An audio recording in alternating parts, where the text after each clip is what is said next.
So you've been doing this for how long now? Actually, I've been doing it for a good long time, the last 20 years or so. I've seen about more than 100 tracks a year. And the whole hobby is something called track chasing. And it's the idea of going and visiting tracks for the very first time. I discovered you guys here about a month ago, saw racing at the Tour Raceway out of the farm.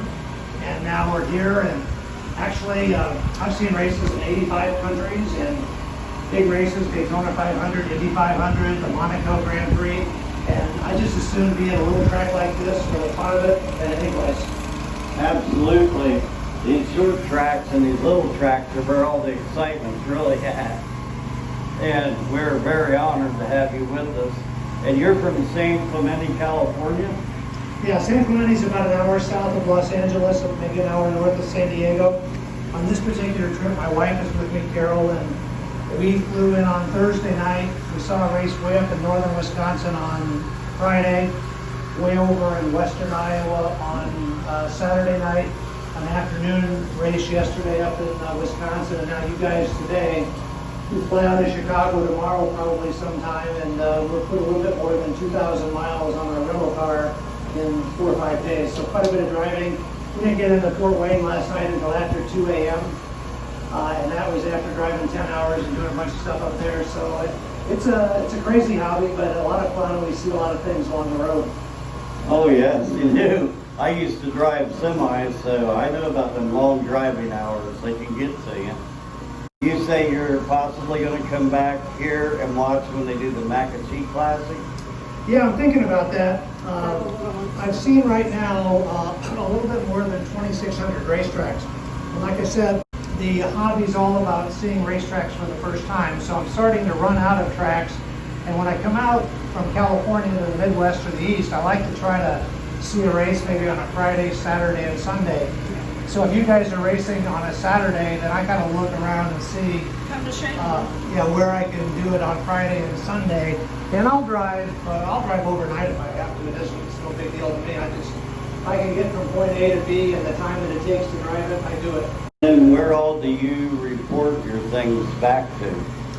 Yeah, I've got a website. It's my name, randylewis.org, but if you're interested in checking it out, and by the way, I think I've got a pretty good video from the McClure Raceway here a few weeks ago, and I think you're going to really like that. You can just do a Google search for World's #1 Trackchaser. I have a newsletter that I send out to people. There's no charge for that. I have a YouTube channel, and I have more than 1,300 racing films on that one and a lot of photo albums. So if you want to check out and see what racing looks like in Chile or Bosnia or any of these other weird places, then you can certainly check that out. And the best way to look for it is World's #1 Trackchaser on Google, I would say. That sounds really exciting. Honored to have you here and to report back on us and to get to see what our guys can do. They're really pretty good drivers. If you see him walking around in the blue shirt, give him a big welcome. Yeah, thanks a lot for taking the time to talk to me about Trackchaser. I really appreciate it. You're good. You're good. Absolutely. Enjoy your time watching. Yeah, I would just say this. I met a lot of nice people here. Robert and his dad, Bob, and Nick down there in Dallas. And a lot of people come up and make me feel very welcome. So, and I can see how seriously they take their racing, which I think is fantastic. They put on a good little show here. And so, very pleased with what you guys are doing here and a lot of nice people. Okay, and we'll give a shout out to your wife, Carol. Yes. Hi, Carol. Glad you're here too. Is she over on the other side? I think she's down at the other end of the straightaway. She's kind of shy. Oh. But she's the other half of the world's #1 track chasing couple. So I think I'm glad to have her with me on this trip. She doesn't always come, but this one was kind of fun, and she's been very patient as we rode along 2,000 miles. Well, behind every good man, they say there's a good woman. That's absolutely true, and I got one, so I'm a keeper. Heck yeah.